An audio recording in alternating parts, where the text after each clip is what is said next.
नमस्कार। आज हम एक बहुत ही खास शख्सियत की ज़िंदगी और उनके नज़रिए को समझने की कोशिश करेंगे।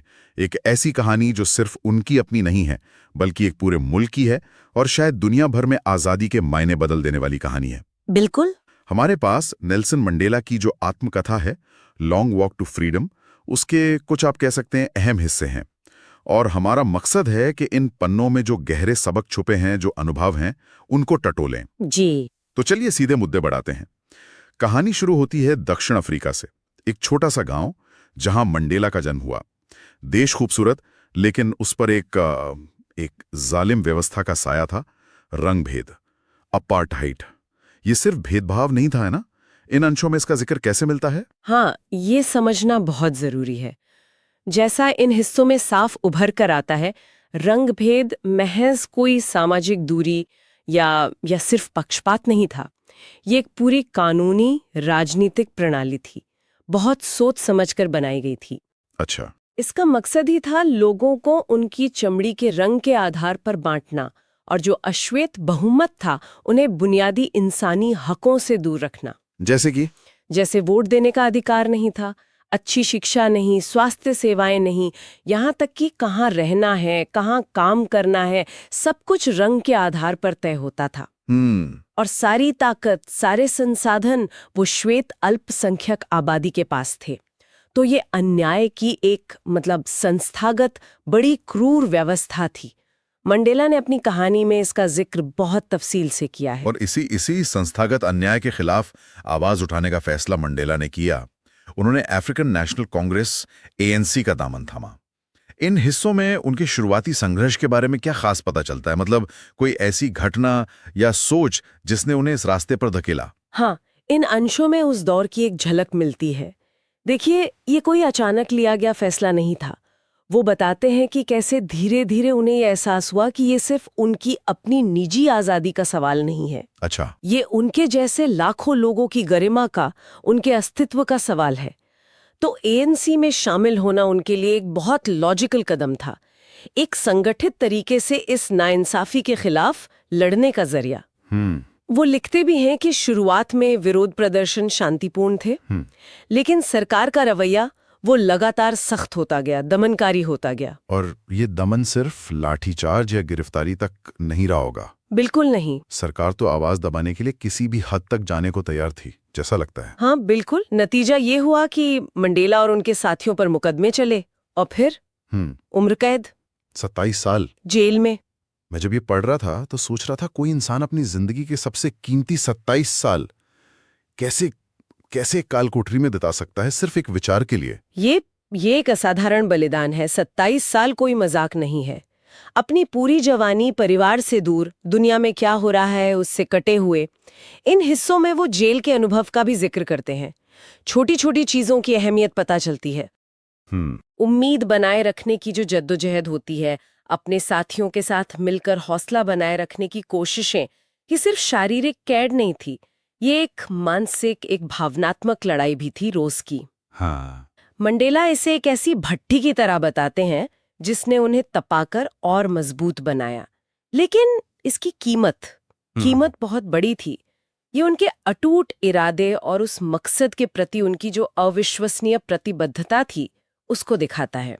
क्या इन अंशों में कहीं ऐसा जिक्र आता है कि कभी ऐसा लगा हो उन्हें या उनके साथियों को कि शायद ये संघर्ष कभी खत्म ही नहीं होगा?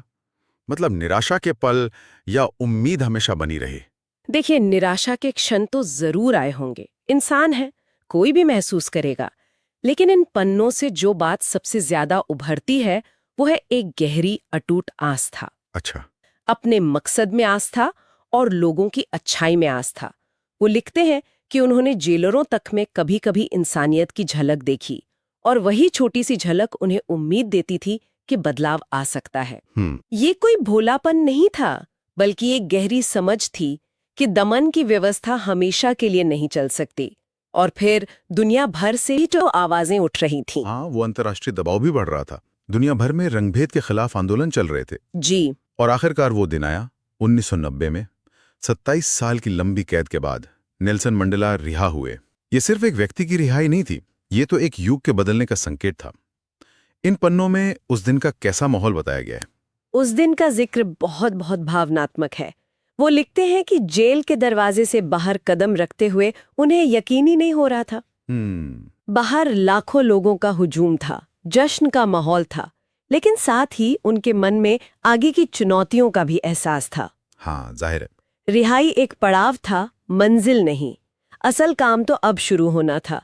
एक बिखरे हुए जख्मी समाज को जोड़ना और एक नया राष्ट्र बनाना। और फिर आया 1994 का वो ऐतिहासिक चुनाव। जी, दक्षिण अफ्रीका के इतिहास में पहली बार हर नस्ल के नागरिक को वोट डालने का हक मिला। ये सोचना भी मुश्किल है कि जिन लोगों को कल तक शायद इंसान भी नहीं समझा जाता था, वो अब देश का भविष्य तय करने वाले थे। बिल्कुल। और इसी चुनाव ने नेल्सन मंडेला को देश का पहला अश्वेत राष्ट्रपति बनाया। ये सिर्फ एक राजनीतिक घटना नहीं थी, है ना? ये सदियों के अन्याय पर न्याय की जीत थी। बिल्कुल। ये सिर्फ सत्ता का हस्तांतरण नहीं था, ये उस क्रूर रंगभेदी व्यवस्था के ताबूत में आप कह सकते हैं आखिरी कील थी। ये दशकों के संघर्ष, बलिदान, अनगिनत लोगों की कुर्बानियों का नतीजा था। मंडेला का राष्ट्रपति बनना इस बात का प्रतीक था कि सबसे अंधेरी रात के बाद भी सुबह होती है। इन अंशों में वो उस चुनाव के माहौल का, लोगों के चेहरों पर दिख रही उम्मीद का और थोड़ी आशंकाओं का भी जिक्र करते हैं। हाँ। एक नए इंद्रधनुषी राष्ट्र, रेनबो नेशन का सपना साकार हो रहा था। राष्ट्रपति बनने के बाद उन्होंने एक भाषण दिया था, उसका एक हिस्सा यहाँ है और वो मुझे बहुत बहुत छू गया। उन्होंने कहा, मैं यहाँ एक पैगंबर बन के नहीं, बल्कि आपका एक विनम्र सेवक बन के खड़ा हूँ। इतनी बड़ी, इतनी ऐतिहासिक जीत के बाद भी इतनी विनम्रता, ये क्या दिखाता है उनके बारे में? ये मंडेला के चरित्र की गहराई दिखाता है।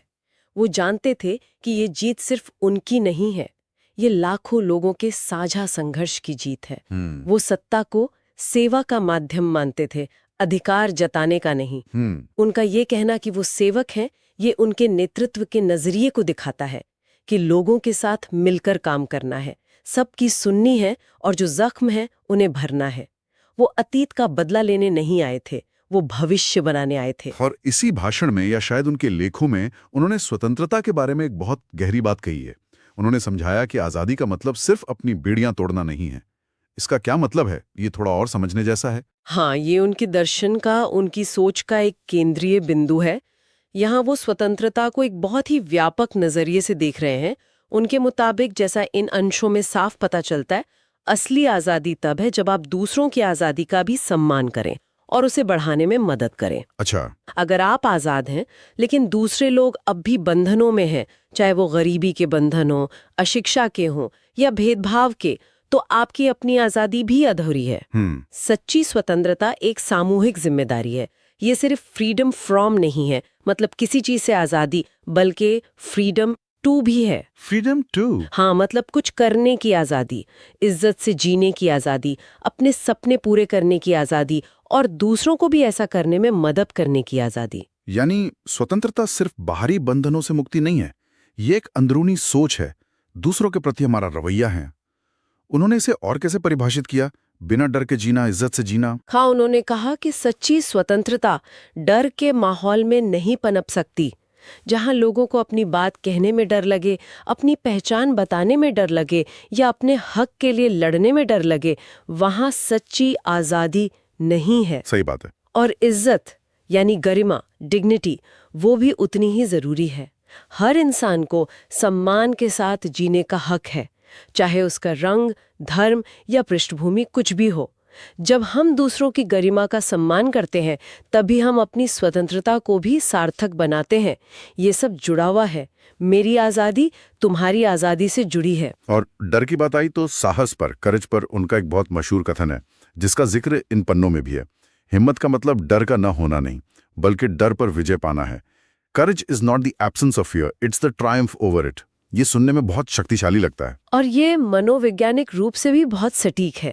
डर एक स्वाभाविक मानवीय भावना है। कोई भी इंसान, चाहे वो कितना भी बहादुर क्यों ना लगे, मुश्किल हालात में डर महसूस कर सकता है। हाँ, बिल्कुल।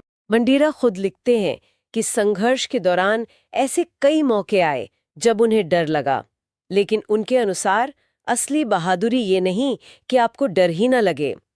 असली बहादुरी ये है कि आप उस डर के बावजूद वो करें जो सही है, जो जरूरी है।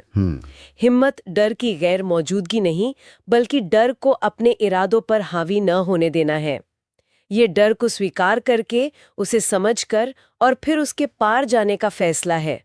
ये उस अंदरूनी ताकत की बात है जो हमें मुश्किलों का सामना करने की हिम्मत देती है। तो अगर हम इस पूरी लॉन्ग वॉक टू फ्रीडम के इन हिस्सों से कुछ मुख्य सबक निकालना चाहें तो वो क्या होंगे? पहला तो शायद यही कि स्वतंत्रता, आज़ादी कितनी कीमती है। हम अक्सर इसे ग्रांटेड ले लेते हैं। बिल्कुल, पहली सीख तो यही है कि स्वतंत्रता अमूल्य है और इसे हल्के में नहीं लिया जाना चाहिए। दूसरी, जैसा मंडेला का पूरा जीवन दिखाता है, बड़ी लड़ाइयां और बड़े बदलाव बलिदान और एकता के बिना संभव नहीं है। हाँ, एकता। अकेले शायद वो ये सब हासिल नहीं कर पाते।